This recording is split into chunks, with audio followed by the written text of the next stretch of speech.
What's up, ladies and gents? Sinistrainer1, your host here, and welcome to a game that we've been wanting to do for such a long time, Syphon Filter. This is the PS1 classic, played on the PlayStation 5, and all of its nice and stealthy goodness.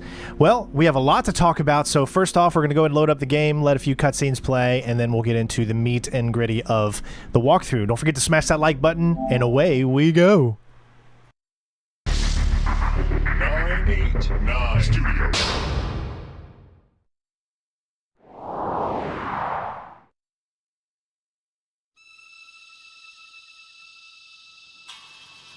They are coming. Go, torch it. Burn it all. But what about the serum? Leave nothing. Now I will show you how I deal with informants. Finish him. With pleasure.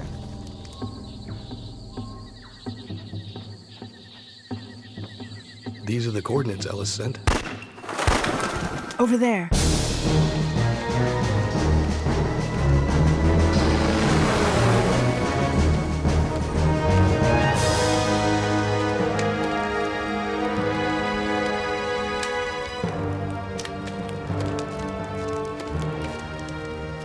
It's Ellis. Executed. Leon, you find anything? The place is torched. I don't know what they were growing, but it wasn't narcotics. Romer knew we were coming. So what's our next move? We watch for the next viral outbreak. We won't have to wait long. Logan's report was clear enough. I want 2 additional teams assigned to this. Find Romer. I understand. Logan is my best agent. What do you want to do? Nothing. We will wait. We will wait and see what he can discover.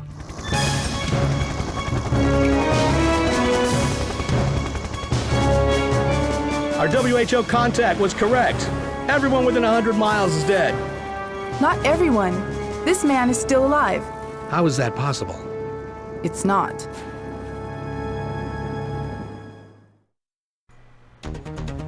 Alright, so after that awesome intro, the first thing up is taking a look at the training video. This is going to help you with controls as they are very, very outdated with today's modern standards, obviously, so take some time and get used to them as they will save your life. Gabe, this is a quick primer on the basic controls you need to complete your mission. Pay attention and you might stay alive. Use your D-pad to move around the environment.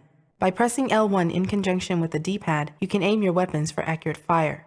Different weapons have different aim modes. When aiming with the sniper rifle, you can hit the triangle button to zoom in and the circle button to zoom out. Tap the select button to quickly switch to the next weapon, or hold select down and press L2 or R2 to cycle back and forth between weapons. Press start to pause the game and access the interface. Here you can change game options, access level maps, and most importantly, check your current mission objectives and parameters. Pay attention to these. Fail any of them and it's game over. Triangle is your interaction button. Use it to kick open doors, activate switches, climb over obstacles, jump up to ledges, and perform other actions. You'll also use this button to accept incoming transmissions. Hit square to fire. Your likelihood of hitting your target increases the closer you are, the more directly you face the target, and the longer you stand still. With your weapons training, you should be able to take on a battalion of terrorists, but always remember the first rule of combat, Gabe. Sometimes it's smarter to run than fight. When you need cover from enemy fire or better aim to hit a target, kneel by holding X. You can also use X with the D-pad to crouch and walk. This maneuver will keep you silent and out of sight, perfect for stealth missions, and you can also use it to climb down over ledges. Hit the circle button to roll. This is an excellent defensive move that can keep you one step ahead of an enemy's fire. You can also use the D-pad to control the direction of your roll. R1 is your target lock button. Hit it and a targeting cursor will draw itself around the nearest enemy. Hold it and the camera will always point towards that enemy, allowing you to aim and fire at him no matter what you're doing. Master the skill if you want to live. Strafe by holding L2 or R2. If you're good, you can also use the D-pad at the same time to maneuver through any tight spots. A few closing bits of advice. If you're outnumbered, run. If you're unnoticed, sneak. And if you've got the shot, take it. Make yourself an easy target for those terrorists and you'll wind up dead. Alright, ladies and gents, it is finally time to begin this. Again, don't forget to smash that like button, leave thanks, show your support if you want to keep the channel going strong. This is what we do for a living, so become a member, Patreon, join us on our Twitch, all links are in the social media, and click that thanks button for support. Here we go. It's go time. Our FBI informant has pinpointed the terrorist vile attack on the D.C. subway system. Our contacts within the U.S. Defense and Interpol confirm the identities of the terrorists. We will drop you in after the U.S. Army Command and Biological Defense Command operation begins. Your targets are as follows. Assist CQBC if needed. Avoid collateral casualties if possible. Check your objectives on site. When does the operation begin? Our intelligence within the FBI was not clear, but Romer's men are already inside the subway. Is it the same virus? Yes, enough to eliminate everyone within 100 miles or more. Procedure? Standard intercept and eliminate. These are from our contact inside Interpol. Jenkins' team is already on search and defuse. You are the trigger. I recognize Anton Gerdu and Mara Aramov. Who's the other one? Pavel Kravitch, Romer's communications expert. When you eliminate him, you'll also have to destroy his comm uplink. You'll be dropped into the strike zone when the firefight begins. You'll have an hour to find your targets and take them out. Do the locals know what they're dealing with? No. I've got an ID match for Romer on level 1. Gerdu is on level 2. No location yet for Kravitch, and I don't see any sign of Aramov. Copy. I'm on my way. So the first thing I can say about this game is it's not as linear as straight up missions, even though that is the basis, it's mission based. But inside those you have different objectives that you need to complete that might take you in different directions. And also notice how weird going around is. So I am using an analog stick with the PS5 controller to do this. It is very tricky.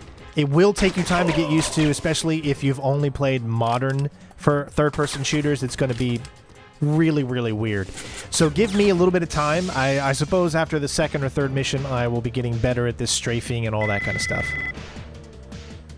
CBDC has an agent pinned down at your location. They're requesting cover fire. First objective is to save the guy. So, I mean, that's a pretty simple objective here. There's going to be a few different waves of enemies. One other thing to notice is you see the armor and danger and target. So when you do target, that means your target is 100% in sight when it goes all green. When you see danger, that means you're getting shot at, but you're not taking damage. If the danger goes too high, then your armor will start to go down. That is essentially your health going down. So if you see the danger go all the way up and then you see the armor start going down, that means you've been taking shots. If you haven't, that means you're good to go. Your flak vest is protecting you and you're not taking any damage as long as that danger is as low as possible. As you can see, beginning took me a little while here to get used to it. So I'm going straight for the targets and straight for the objectives.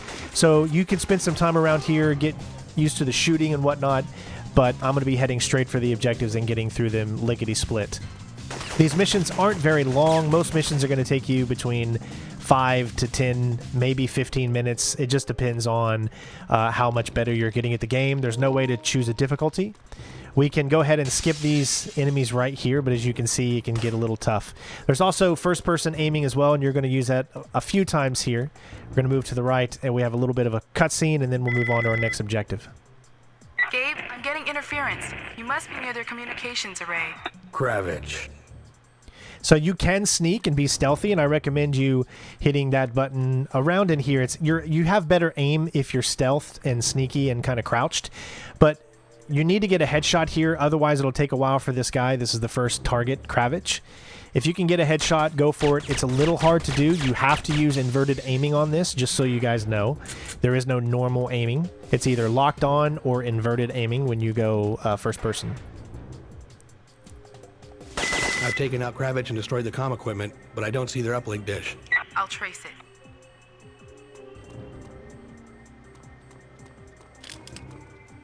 Can pick up a shotgun. There is no non-lethal, takedowns here in this game.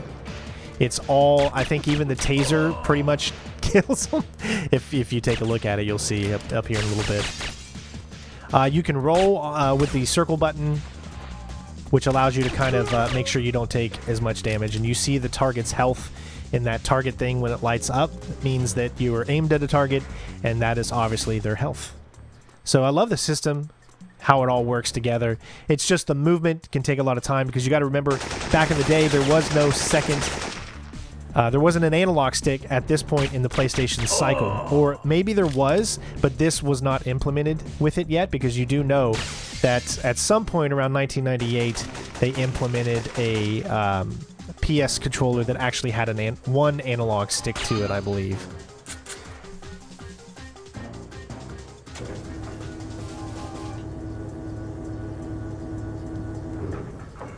I actually think the graphics still look fairly decent and still impressed. I mean, this game is over 25 years old, so that's not bad. Gabe, this must be where the subway security bypass switch is located. Find it and shut it off. Copy. See if you can find a copy of the subway system's security protocols. This was before agents knew how to hold a flashlight and a weapon at the same time, so you could only hold one or the other. You've bypassed the subway security. The ramp in the first terminal should be clear now. All actions are done with the triangle button. As soon as you get up here, there's going to be a guard immediately shooting at you, so hold down the R1, and then boom, goes the dynamite. Make sure you always pick up their ammo, because if you don't, ammo can be very scarce and you can run out of ammunition very quickly.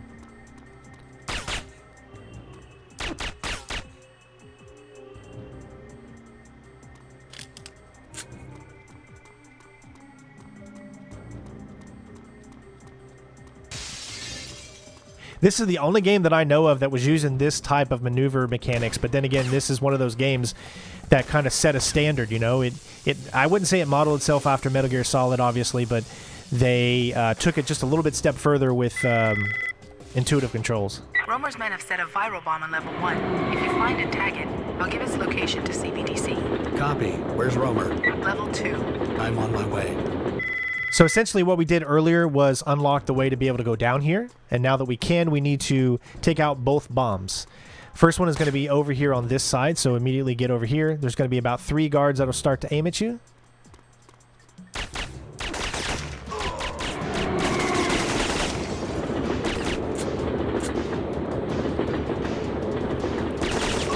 It's very easy to accidentally kind of run into Beacon set. The train. Tell CBDC to get its guys down here. Copy. They're on their way. Because the movement is definitely weighted, as you can see, as your body kind of shifts back and forth. Like I said, as long as that danger doesn't go all the way up, you're not taking any damage. Like I said, with the way the control is, you can get stuck on a few edges here if something sticks out like that, so be careful. There's going to be a lever you need to hit right here. You would use your flashlight to see it, but if you know it's there, then you don't need to. And immediately to the right, there is an elevator for you to take. And we're going to head to the final section of this level. I've located Romer. He's on the lower level, arming another bomb. I'm moving. We're going to use the taser for this one. Now, the taser offers some unique takedowns here. You got to hold it down. The longer you hold it down, you'll see his body starts to catch on fire. It's great. Good stuff. All right, we're going to switch to assault rifle as we have a lot of enemies to mow through, and get over here, obviously, before the train comes. That was really close. Don't worry about the first guard set there. We're going to go this way first, and then take out this guard, and then move to the right. You do not want to tackle this objective from going straight, because most likely the guy will kind of let the bomb go off, and you don't want that to happen. So take these 2 out here. Stay on this right path. And if you can, try to line up a headshot. I'm still trying to get used to the way that the aiming mechanics are. But if you can get a headshot before you move up too far, then you're going to be able to complete this without him turning it on. There you go. Mission number 1 complete. Hope you all enjoyed, and we'll see you on the next one. Peace out. Gabe, what's happening? I'm setting a beacon. Wait. Leon, this one's different from the others. It has a shorter timer, and it looks... Gabe, that's not viral. It's... Too late.